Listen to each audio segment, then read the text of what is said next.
Good morning students. मैं नीता शर्मा आज आपको कक्षा 5वीं हिंदी प्रथम का पाठ 11 राजा और नाविक चैप्टर आपको पढ़ा रही हूँ। ये एक छोटी सी कहानी है या मान लो प्रेरक प्रसंग है जो हमें शिक्षा दे रहा है। क्या शिक्षा दे रहे हैं हमें यह शिक्षा दी जा रही है कि हमें कभी भी दूसरे के कार्य को श्रेष्ठ और सुखपूर्वक नहीं समझना चाहिए। हम क्या है, कई बार ऐसे सोचते हैं कि ना हमसे अच्छा तो वह व्यक्ति है जो उसका काम बहुत अच्छा है, उसको ज्यादा मेहनत करने की आवश्यकता नहीं और उसको रुपए भी खूब मिलते हैं। ऐसी हमारे अंदर भावना आ जाती है, जबकि ऐसा नहीं होता। हर व्यक्ति के कार्य में श्रम होता है। किसी को मानसिक श्रम करना पड़ता है तो किसी को शारीरिक श्रम करना पड़ता है ना।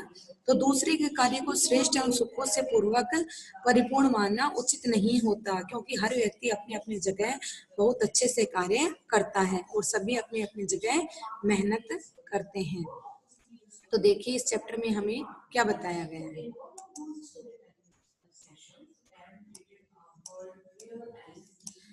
ब्रह्मपुत्र असम की प्रसिद्ध नदी है। वर्ष भर इस नदी में जल रहता है। नदी के बीच में कई टापू है। टापू क्या होता है? नदी के बीचों बीच बनाया हुआ होता है, मतलब रहने का स्थान। देखिए चारों ओर पानी से घिरा हुआ स्थल, यानी बीचों बीच कोई स्थान होता है जो चारों तरफ पानी से घिरा हुआ होता है, जिसको हम आइलैंड बोलते हैं। देखिए ब्रह्मपुत्र असम की प्रसिद्ध नदी है। वर्ष भर इस नदी में जल रहता है। नदी के बीच में कई टापू हैं जिनमें कई वृक्ष हैं। ब्रह्मपुत्र नदी के तट पर बसा हुआ अभयपुरी नाम का एक छोटा सा शहर है। बात उस समय की है जब अभयपुरी में राजा अजीत नारायण राज्य करते थे। तो ब्रह्मपुत्र नदी के किनारे पे, तट यानी किनारे किनारे पे एक नगरी बसी हुई है। उस नगरी का नाम क्या है? अभयपुरी। अभयपुरी के राजा कौन है? राजा अजीत नारायण। तो वहां के राजा हैं राजा अजीत नारायण। वे बड़े ही बुद्धिमान थे। राजा अजीत नारायण को शिकार खेलने तथा नौका विहार, नौका यानी क्या होता है? नौका यानी होता है नाव, विहार यानी घूमना, यानी नाव में घूमने का बड़ा ही शौक था। तो उनको नौका विहार करने का बड़ा शौक था। गर्मी का मौसम था। एक दिन राजा ने नौका विहार करने का निश्चय किया। तो गर्मी का समय था, तो एक दिन राजा ने क्या किया, ये निश्चय किया, यानी उनकी ये इच्छा हुई कि मैं नौका विहार करने के लिए चला जाऊं। दोपहर के भोजन के बाद मंत्रियों के साथ ब्रह्मपुत्र नदी के एक टापू पर जाने का निश्चय किया। राजा एक सजी हुई नौका पर सवार हुए। नौका का मतलब क्या होता है? अभी आपको बताया था मैंने, नाव। तो राजा एक सजी हुई नाव पर सवार हो गए। राजा के 5-6 मंत्री एक अन्य सजी हुई नौका पर सवार हो गए। तो एक नौका पर तो राजा सवार हो गए और दूसरी जो नौका सजी हुई थी उसमें राजा के 5-6 मंत्री भी उस नौका पर सवार हो गए। दोनों नौकाएं धीरे धीरे चलने लगी, यानी दोनों नावें धीरे धीरे चलने लग गई। उस समय ठंडी ठंडी हवा बह रही थी। राजा आंखें बंद किए हुए लेटे हुए थे। राजा क्या हुए थे? आंखें बंद करके लेट गए थे। क्यों लेट गए थे? क्योंकि नावों में ठंडी ठंडी हवा चल रही थी। राजा को सोया हुआ समझकर नाविक है वो आपस में बातें करने लग गए। एक नाविक ने अपने माथे का पसीना पोंछते हुए दूसरे नाविक से कहा। अब एक नाविक है, उस वो थक जाते हैं नाविक चलाते चलाते, तो वो अपने आप पसीना पोंछते हुए दूसरे नाविक से बात करता है। तो उस दूसरे नाविक से बात करते हुए वो क्या बात करता है? देखो, देखो कैसा न्याय है। हम धूप में पसीना बहा रहे हैं, कितनी मेहनत कर रहे हैं, और देखो उस नाव में मंत्रीगण कैसे आराम से लेटे हुए हैं। वे भी हमारी तरह ही मनुष्य हैं। लेकिन अब देखिए यहाँ पर वो क्या कहना चाह रहे हैं कि देखो हम कितना धूप में पसीना बहा रहे हैं, कितनी मेहनत कर रहे हैं, लेकिन ये जो नाव में मंत्रीगण आराम से लेटे हैं वे भी तो हमारी तरह मनुष्य हैं, लेकिन उन्हें कोई भी तरीके की परेशानी नहीं है, वो आराम से लेटे हुए हैं। दूसरे नाविक ने भी हामी भर दी, यानी हाँ हाँ कर दिया। दूसरे नाविक ने भी उसके हाँ में हाँ मिला दी। राजा आंखें बंद किए हुए थे लेकिन वे सोए नहीं थे। अब राजा है वो चुपचाप आंखें बंद करके लेटे हुए थे, लेकिन उन्हें नींद नहीं आई हुई थी। उन्होंने नाविक जो आपस में बातें कर रहे थे उनकी सारी बातें सुन ली, लेकिन बिना कुछ बोले वे चुपचाप लेटे रहे। थोड़ी ही दूर पर एक टापू दिखाई दे रहा था। राजा ने नाव टापू के किनारे लगाने का आदेश दिया। तब राजा ने क्या आदेश दिया कि नाव है वो टापू के किनारे लगा दी जाए। दोनों नावें टापू के किनारे आके ठहर गई। राजा नाव से उतरकर टापू के किनारे किनारे टहलने लग गए। अब राजा क्या करने लगे, नाव से उतरकर टापू के किनारे किनारे घूमने लगे। थके हारे नाविक भी खा पी कर इधर उधर लेट गए। कुछ ही दूरी पर एक मंदिर दिखाई दे रहा था। अचानक राजा को लगा कि मंदिर के निकट से कुछ आवाजें सुनाई दे रही हैं। ऐसा लगता था मानो कोई रो रहा है। देखिए शब्द पिटारा, टापू। टापू क्या होता है, चारों ओर पानी से घिरा स्थल। नौका विहारियन, नाव की सैर। निश्चय यानी कि पक्का इरादा करना। नौका, नाव।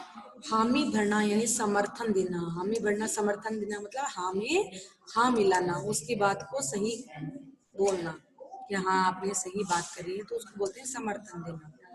राजा ने तुरंत एक नाविक को बुलाकर कहा, नाविक जरा देखकर आओ कि ये आवाजें किसकी हैं। अब मंदिर के पास से कुछ ऐसी आवाजें आ रही है जैसे कि कोई रो रहा है। तो राजा है वो नाविक को बोलता है कि जरा देख कर के आओ कि ये आवाजें किसकी हैं। नाविक राजा की आज्ञा पाकर तुरंत मंदिर की तरफ भागा। टापू पर काफी चढ़ाई थी, यानी टापू काफी ऊंचा था, उस पे चढ़ना पड़ रहा था। वह चढ़ते हुए हांफने लगा और कुछ देर बाद नाविक लौट आया। राजा ने पूछा, कैसी आवाज आ रही थी नाविक, और वहां कौन था। कुत्ते के छोटे छोटे पिल्ले रो रहे हैं राजन, नाविक ने उत्तर दिया। कितने पिल्ले हैं, नाविक ने राजा से पूछा। नाविक चुप रहा क्योंकि उसने उनकी गिनती की नहीं थी। वह उल्टे पांव भागा, यानी वापस भागा। दौड़ते हाँफते हुए वापस आकर बोला, महाराज 5 पिल्ले हैं। राजा ने नाविक से फिर पूछा, उनमें से कितने मादा हैं और कितने नर। नाविक फिर चकराया क्योंकि उसने तो यह जानने की कोशिश ही नहीं की थी कि वह फिर वापस मंदिर की तरफ दौड़ता हुआ आया। वो थोड़ी देर बाद लौटता हुआ हाँफते हुए बोला, महाराज 2 नर और 3 मादा हैं। राजा ने फिर पूछा, नाविक पिल्ले किस रंग के हैं, काले, सफेद या भूरे रंग के। अब राजा का क्या उद्देश्य था इस चीज के पीछे, वो अपन आगे पढ़ रहे हैं। देखिए, नाविक मुसीबत में पड़ गया, उसने तो इसका ध्यान ही नहीं रखा था। अब राजा ने पूछा, है तो बताना भी होगा। यह सोचकर वह चौथी बार हाँफता हुआ मंदिर के पास गया और आकर बोला, महाराज 2 काले रंग के हैं और 3 भूरे रंग के हैं। राजा ने अब नाविक से और कुछ न पूछा। नाविक ने मन ही मन ईश्वर को धन्यवाद दिया। मंदिर तक जाते और आते उसकी हालत खराब हो गई थी। राजा नाविक की हालत देखकर मन ही मन मुस्कुरा उठे। अब उन्होंने अपने मंत्रियों में से एक मंत्री को इशारे से अपने पास बुलाया और बोले, मंदिर के निकट से कुछ आवाजें आ रही हैं, जरा इनके बारे में पता लगाकर आइए। मंत्री राजा की आज्ञा पाकर मंदिर की तरफ चल दिया। वो थोड़ी देर बाद लौट। अब देखिए शब्द पिटारा, चढ़ाई यानी सामान्य से ऊंची जगह, उल्टे पांव भागना यानी तुरंत लौट जाना, आज्ञा यानी कि आदेश। अब देखिए, थोड़ी देर बाद में राजा बोले, महाराज मंदिर के पीछे राजा है वो अपने सैनिक मंत्रियों को भेजते हैं कि जाइए वहां पीछे से आवाजें आ रही है, आप देख के आइए किसकी आवाजें आ रही हैं। तब महाराज वो बोले, महाराज मंदिर के पीछे से कुत्ते के पिल्ले आपस में लड़ झगड़ कर रो रहे हैं, ये उनकी ही आवाजें हैं। कितने पिल्ले हैं, राजा ने पूछा। तो उन्होंने उत्तर दिया, 5। मंत्री ने झट उत्तर दे दिया। उनमें से कितने नर हैं और कितने मादा, राजा ने पूछा। तो उस मंत्री ने जवाब दिया, 2 नर 3 मादा महाराज। मंत्री ने कहा, वे किस रंग के पिल्ले हैं मंत्री, राजा ने पूछा। तो महाराज 2 काले रंग के हैं, 3 भूरे रंग के, लेकिन उनके माँ का रंग काला है। ये इस पुजारी मंदिर के पुजारी के पालतू कुत्ते के पिल्ले हैं, मंत्री ने कहा। मंत्री से सभी प्रश्नों के सही उत्तर सुनने के बाद राजा ने नाविक की ओर देखकर कहा, मेरे प्रश्नों का उत्तर देने के लिए तुम 4 बार मंदिर तक गए, कितना परिश्रम करना पड़ा, ठीक है ना। और देखो मंत्री जी ने एक ही बार जाकर सारी जानकारी प्राप्त कर ली। अब समझे कि सभी मनुष्य होते हुए भी एक समान नहीं होते। कोई शारीरिक परिश्रम कर सकता है तो कोई मानसिक, सबकी बुद्धि एक समान नहीं होती, होता है ना ऐसा। इसलिए कोई मंत्री बनता है तो कोई नाविक। हर किसी के कार्य का अपना अपना महत्व है। जिस प्रकार तुम मंत्री जी का कार्य नहीं कर सकते, उस तरह मंत्री जी भी तुम्हारी तरह परिश्रम का कार्य नहीं कर सकते। इसमें न्याय अन्याय वाली कोई बात नहीं है। नाविक को अब सारी बात समझ में आ गई और उसने सिर झुका लिया। तो इस चैप्टर में इस कहानी को लिखने के लिए लेखक का यानी लक्ष्मीनाथ बेजबरुआ ये इसके लेखक हैं। तो इनका उद्देश्य सिर्फ इतना ही था, हमें यह बताना कि संसार में अलग अलग प्राणी हैं, वो अलग अलग कर्म करते हैं, अलग अलग कार्य करते हैं, तो उनका हर व्यक्ति का परिश्रम अलग अलग होता है। अब जूते बनाने वाला मोची अपनी मेहनत करता है, अध्यापक है वो अपने मानसिक यानी दिमाग का श्रम करते हैं, जूते बनाने वाले धोबी, कपड़े धोने वाले ये अपना शारीरिक श्रम करते हैं। तो हर व्यक्ति अपना अलग अलग कार्य कर सकता है। अब मान लो धोबी है कपड़े धोने वाला, वो अध्यापक को देखकर उससे द्वेष ईर्ष्या द्वेष कर ले मन में कि इसको खूब पैसे मिलते, इसका जीवन तो बहुत अच्छा है, पर उसका मानसिक श्रम बहुत लगता है। वो अपने मानसिक श्रम से बच्चों को पढ़ाता है, खुद ने भी उसने परिश्रम किया, मेहनत की, पढ़ाई की, तो उसका मानसिक श्रम किया, उसने मानसिक श्रम किया और आप कर रहे हो शारीरिक श्रम। तो हर व्यक्ति के श्रम में फर्क होता है। भगवान ने तो उनको एक जैसा बनाया है, पर वो अपने कर्म के अनुसार उनका परिश्रम उनको मिलता है। जितना वो परिश्रम करते हैं, जिस तरीके का उनको परिश्रम मिलता है, उतना ही उनको फल मिलता है। तो इस तरीके से इस चैप्टर में हमें क्या बताया है कि हमें कभी भी दूसरों को देखकर ऐसा नहीं सोचना चाहिए कि इसका कार्य बहुत अच्छा है और इसके कार्य में सुख की प्राप्ति है, और हमें भी ऐसा ही कार्य करना चाहिए। तो चलिए हम इसकी एक वीडियो एनिमेशन देखते हैं।